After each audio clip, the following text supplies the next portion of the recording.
Spoštovani, vsem prav lep pozdrav na tej zaključni izjavi. Pred nami so referendumi in zato je taka panika na nasprotni strani, kajti koalicija, ki je prišla na oblast s netenjem nestrpnosti, z vpitjem smrt, seveda se boji soočenja, ko gre za argumente, ki jih pač nima. Referendum ni odločanje o posameznih osebah, o predsodkih zoper njih ali ne, ampak je odločanje o konkretni materiji, o zadevah, ki so urejene v zakonu. In izbira, ki je pred nami to nedeljo, je popolnoma enostavna. Kdor želi, da vlada Roberta Goloba jemlje starejšim in daje ilegalnim migrantom, bo seveda glasoval za. Kdor želi, da je RTV Slovenija ideološki levi monolit, za katerega bo plačeval vse višji RTV prispevek, kot je napovedal gospod Robert Golob, ki je pisno zapisal, da se bo o financiranju RTV pogovarjal po sprejetju novega zakona, bo seveda glasoval za. In kdor želi plačevati vse višje davke, ob tem, ko najboljši podjetniki zapuščajo Slovenijo in je gospodarski razvoj iz rekordnih 9,8 strmoglavil na praktično nič in je 7.000 novih nezaposlenih v enem samem mesecu dni, bo zagotovo glasoval za to, da se vlada debelo širi in da namesto, da bi zategnila svoj pas, zateguje pasove državljank in državljanov.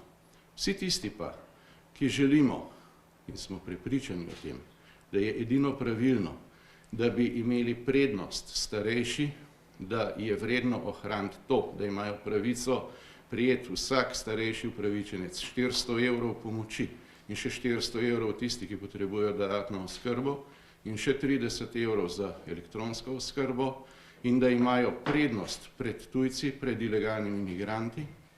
Tisti, ki smo prepričani, da mora RTV Slovenija ostati pluralna in ne želimo plačevati višjega RTV prispevka, in vsi tisti, ki smo prepričani, da mora Slovenija biti naklonjena podjetništvu, da je treba delo nagraditi, da je treba plače zvišati, ampak z zniževanjem davkov in da je treba razbremeniti ljudi in podjetništvo z znižanjem davkov in da je treba imeti vlado, ki bo razumna, evropska in bo zategnila pas pri sebi in bo znižala davke, torej ne bo dodatno obremenjevala ljudi, pa bomo glasovali proti.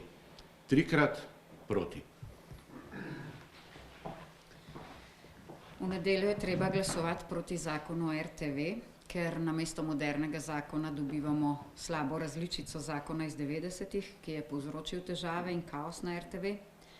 Proti moramo biti zato, ker vladni zakon pomeni politizacijo javne RTV. Proti, ker bodo v svetu namesto gledalcev in poslušalcev sedeli predvsem predstavniki provladnih nevladnih organizacij, ki so jim ekskluzivno podelili to možnost.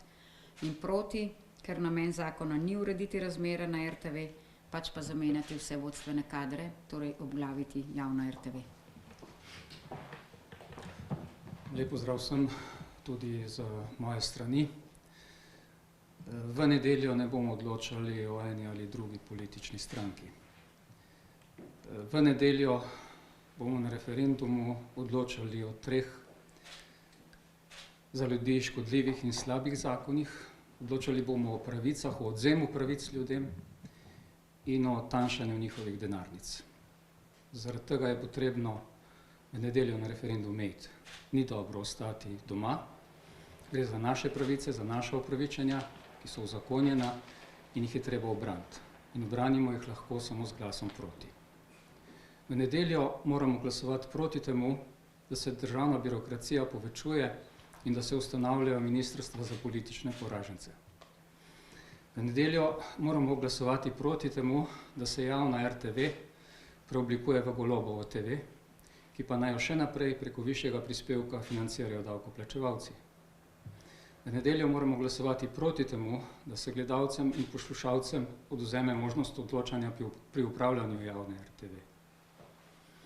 V nedeljo moramo glasovati proti za to, da ostane nadzor nad 100 milijoni sredstev, ki se zberejo preko RTV prispevka, ne pa da se ta nadzor ukinja.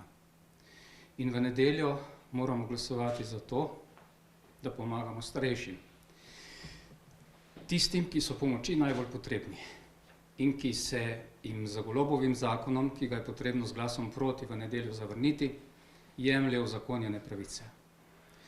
Torej, glas proti v nedeljo je glas za vsakega med nami, predvsem za tiste najšibkejše, je glas za naše pravice, za ohranitev pravic, ki so bile uzakonjene. Hvala lepa. 3-krat proti siromašenju Slovenije, torej. Srečno Slovenijo.